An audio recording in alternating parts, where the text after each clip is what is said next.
Bienvenue sur Sans Permission. Ici, on parle sans filtre et sans langue de bois. Abonne-toi, active la cloche, mets un like si tu veux plus de vérité et lâche ton avis en commentaire. Ta voix compte. Séquence totalement surréaliste à l'Assemblée nationale. Ce qui devait être un débat sérieux sur la situation du romancier Boualem Sansal, emprisonné en Algérie, a tourné à un règlement de comptes explosif entre la majorité, la gauche et le Rassemblement national. Entre accusations de racisme, règlements historiques, clashs diplomatiques et références à la guerre d'Algérie ou à Munich, on assiste à un grand déballage de haine, de patriotisme revendiqué et de coups bas. Un véritable théâtre politique où tout le monde semble instrumentaliser le sort d'un intellectuel pour défendre sa vision de la France, de l'Algérie et de la République. Préparez-vous, ce moment est à la fois grave, spectaculaire et déroutant. Le Rassemblement national ricane parce qu'on parle du fait que attiser ainsi les tensions, c'est aussi insulter des millions de compatriotes franco-algériens et c'est attiser la haine avec le peuple algérien. Voir leur ricanement vient confirmer cela et s'inscrit en fait dans une surenchère qui est voulue par le gouvernement. Parce que lorsque M. Bayrou demandait réexaminer l'accord franco-algérien de 1968, lorsque M. Retailleau, en dehors du périmètre de son ministère, propose de ralentir les procédures d'indemnisation des victimes des essais nucléaires français menés dans le désert algérien durant les années 1960. Tout ça dessert la diplomatie entre nos deux pays. Tout ça met en danger la libération de Boualem Sansal. Et à la fin, vous n'en avez rien à faire de la libération de Boualem Sansal. Vous n'en avez rien à faire de Boualem Sansal. Vous n'êtes là que pour nourrir vos discours de haine, de xénophobie. Et c'est hors de question pour nous. Un amendement pour vider le texte de sa substance, mais là vous avez quand même trouvé la place pour un amendement qui explique que c'est la responsabilité et la faute de la France. C'est la faute de la France si notre compatriote Boualem Sansal a été injustement emprisonné par l'Algérie. C'est la faute de la France si l'Algérie a choisi de façon totalement disproportionnée d'expulser 12 ressortissants français après une décision de la justice indépendante de la France. Vous remettez en cause l'indépendance de la justice, monsieur Lachaud ? Vous voyez bien que le président de la République, depuis 2017, n'a eu de cesse de chercher la voie d'un dialogue équilibré, constructif avec l'Algérie pour défendre nos intérêts. Que le ministre de l'Europe et des Affaires étrangères, Jean-Noël Barrot, s'est rendu en Algérie pour pouvoir défendre nos intérêts et avoir un dialogue apaisé. Que le ministre de l'Intérieur est dans son rôle pour faire respecter les engagements internationaux, le droit international, pour que l'Algérie reprenne ses ressortissants expulsés. Ce n'est pas la France qui a fait le choix de l'escalade, ce n'est pas la France qui a fait le choix de fermer la porte au dialogue et ce n'est certainement pas la faute de la France si aujourd'hui Boualem Sansal est injustement emprisonné. Donc la repentance, ça suffit, les amendements de haine de soi, ça suffit, un peu plus de patriotisme, un peu moins de haine de soi, monsieur. Bon, tout le monde a vu que vous draguez outrageusement un électorat franco-algérien.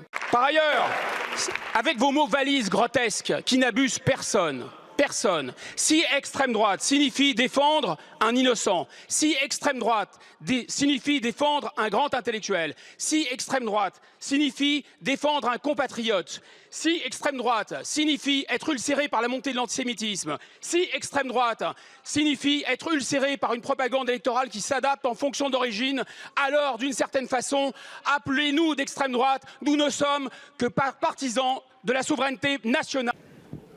Nous draguons personne, nous défendons des principes. Et en revanche, vous, depuis le début de ce texte, il y a une compétition à droite pour savoir qui déteste le plus une certaine vision, une certaine Algérie. Et vous rejouez le vieux match des années 60 finalement, entre la droite OAS et la droite gaulliste. Alors, puisque vous draguez ce public-là, je voudrais quand même vous rappeler quelque chose et vous donner un petit conseil. Tout à l'heure, Chenu a dit que, le député Chenu a dit « c'est un régime marxiste ». Ouh là là, il a oublié un détail. Exactement. Exactement. C'est d'ailleurs la raison pour laquelle vos amis, ceux qui étaient à l'OAS et qui étaient membres fondateurs du bureau du Rassemblement national, c'est pour cette raison qu'ils avaient voulu assassiner le général de Gaulle. Jean-Bastien Thierry l'avait dit avec honnêteté. Nous avons voulu l'assassiner parce qu'il affaiblit la France face à l'islamo-marxisme. Voilà. 60 ans après, on y est encore. Mais vous, c'est un sketch. À l'époque, c'était une tragédie. Voilà. Alors, puisque vous draguez les nostalgiques de l'OAS, allez jusqu'au bout de vos idées. Quant aux autres, je vois qu'ils sont à la remorque. C'est pathétique. En train de se prendre. Je voudrais quand même rappeler que c'est le groupe de la France Insoumise qui, au Parlement européen où ce débat a eu lieu, qui n'a pas voté la résolution de soutien à la libération de Boualem Sansal, qui s'est soit abstenu, soit a voté contre. Donc ce débat a déjà eu lieu et on a déjà vu de quel côté vous étiez. Pour terminer, arrêtez vos leçons de morale. L'apaisement, c'est exactement le terme qu'on utilisait dans l'entre-deux-guerres. C'est exactement le terme de Munich. Je ne sais pas qui est héritier de Munich, mais j'ai une petite idée tout de même. Je veux bien que le ministre en charge ait tout tenté pour la diplomatie et que vous considériez que son travail ne soit pas à la hauteur. Mes chers collègues, une réflexion aussi raciste que être baladé comme un touriste, comme un vulgaire touriste dans un souk, ça n'a pas sa place dans notre hémicycle. Ça n'a pas sa place maintenant. Et je suis désolée, mais par ailleurs, quand on a un ministre de l'Intérieur qui passe son temps à jeter de l'huile sur le feu. J'imagine que nous voulons sa libération. Enfin, à part bien évidemment l'extrême gauche qui, elle, espère que M. Tebboune appellera à voter pour eux aux prochaines élections. Mais en dehors de ce cynisme terrible, parlons entre gens qui veulent défendre un compatriote. La première phase a été la repentance. Vous l'avez essayé. On se souvient tous de M. Darmanin à genoux devant la tombe des terroristes du FLN, mettre une gerbe au nom de la République française. Quelle honte! Ça n'a rien donné. Le dictateur Tebboune a continué à provoquer la France. Vous avez essayé ensuite l'angélisme avec le syndrome de l'enfant de cœur du président de la République qui a parlé de clémence et d'humanité de la part du dictateur Tebboune. On a bien vu ce que ça donnait.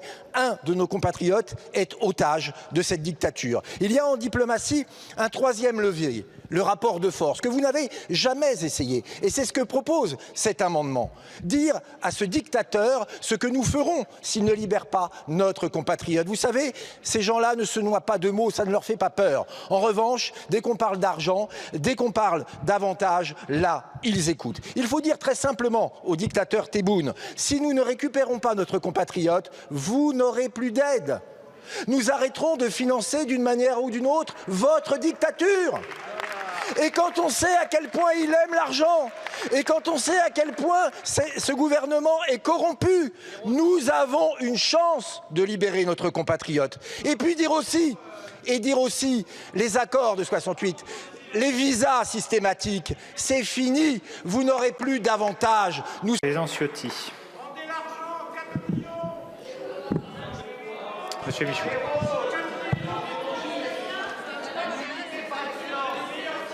Merci, Monsieur Président. Michou, Merci.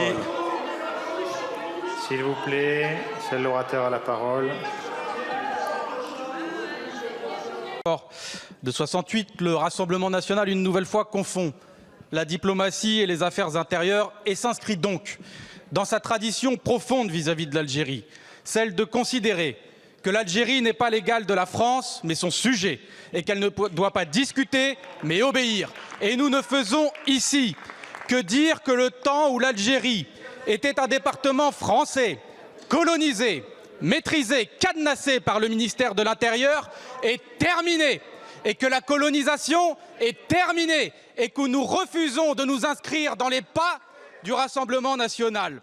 Et si la situation politique avec l'Algérie est bloquée, c'est parce que des représentants français continuent de se comporter ici dans l'hémicycle en colons. Et si, quand je vous vois, je ne vois pas grand-chose d'autre que le visage d'Ahmed Moulay, torturé, tué en 1957, et dans la maison de qui on retrouvera le couteau d'un homme qui s'appelait Jean-Marie Le Pen. Et si aujourd'hui vous n'avez plus ce couteau, je les vois sur toutes vos langues. Quelle indignité! Tous les islamistes et les dictateurs de la terre font des économies puisque aujourd'hui on s'aperçoit que les avocats officiels des Comores et du Hamas sont aussi les avocats de l'Algérie. Ils sont sur les bancs de l'extrême gauche. Imaginons Imaginons le dictateur Tebboune devant sa télévision aujourd'hui. Il se dira deux choses. La première, j'ai de fidèles alliés en France qui m'obéissent au doigt et à l'œil et que je fais élire. Elle s'appelle l'extrême gauche. Il se dira, mais mes pauvres amis, vous faites une motion contre moi. Mais je rigole, je vais continuer à vous humilier, je vais continuer à vous provoquer, je vais continuer à prendre votre argent. Si la seule puissance que vous avez, c'est de chouiner, c'est de vous lamenter, c'est de vous complaire dans le pardon et dans la bienséance, alors je vais en abuser. Assisté, c'est vrai, depuis plusieurs dizaines de minutes à une surenchère de propositions de plus en plus démagogiques les unes que les autres. Monsieur le rapporteur, si vous devez vous apitoyer devant quelque chose, vous devez vous apitoyer devant votre propre œuvre.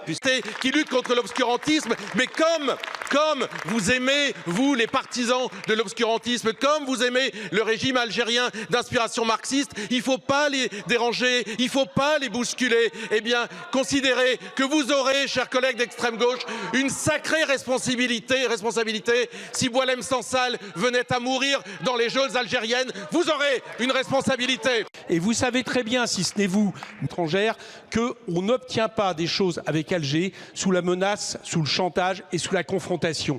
Ça a été dit et redit, d'ailleurs la preuve c'est que la tactique de M. Retailleau c'est un zéro pointé. On ne cette assemblée, soit c'est en réalité la manière d'instrumentaliser Boualem Sansal, et dans ces cas-là, je pense que la libération, vous n'avez rien à faire, parce que ce qui vous intéresse, c'est de régler les comptes avec l'Algérie. Examen, mais Monsieur le Président Coquerel, je ne peux pas vous laisser dire que nous n'en avons rien à faire de la libération de Boualem Sansal. Je ne vous laisserai pas dire que nous n'en avons rien à faire. Je porte cette proposition de résolution à travers les travaux de la Commission des Affaires européennes, à travers les travaux de la Commission des Affaires étrangères, qui ont sensiblement travaillé, amélioré, je dois le dire, je parle sous le contrôle du président Fuchs, président de la Commission des Affaires étrangères, le texte initial. Aujourd'hui, notre compatriote Boualem Sansal est toujours en prison. Dans les geôles, il croupit dans les geôles d'une dictature qui ne supporte pas que l'on critique l'islamisme, une dictature qui ne supporte pas qu'on critique son fonctionnement, une dictature qui met les intellectuels en prison. Kobeli, je récuse le terme de assez désobligeant pour les membres de l'exécutif français et les diplomates français mobilisés, très ardemment mobilisés, pour travailler à obtenir la libération de Boualem Sansal. À quoi bon, disiez-vous, et je ne reprendrai pas l'intégralité de vos termes. Et condamner l'agressivité et l'escalade irresponsable vis-à-vis de l'Algérie que s'emploient à créer depuis des mois des responsables politiques françaises et qui nuit aux tentatives diplomatiques de libération de Boualem Sansal. Donc il est avéré, et on le voit depuis le début du débat ici, que cette question est instrumentalisée pour augmenter. De cet amendement me semble très préjudiciable, voire même toxique. Je crois que vous mésestimez totalement, voire traitez avec un mépris dédaigneux tout le travail, tous les efforts de notre diplomatie, le travail des ministres, un certain nombre d'engagements personnels, diplomatiques, ministres. Cette séquence à l'Assemblée, c'est bien plus qu'un simple débat. C'est le reflet d'une fracture profonde entre différentes visions de la France, de sa relation avec l'Algérie, mais aussi de sa diplomatie et de son rapport à l'histoire. On a vu des invectives, des accusations très lourdes et une tension qui dépasse largement le cas de Boualem Sansal. Et vous, qu'en pensez-vous? Est-ce que ce genre de confrontation sert vraiment les intérêts de la France et de ses citoyens, ou est-ce que tout cela devient de la pure instrumentalisation politique? Laissez votre avis en commentaire, je lis tout et je réponds au meilleur message.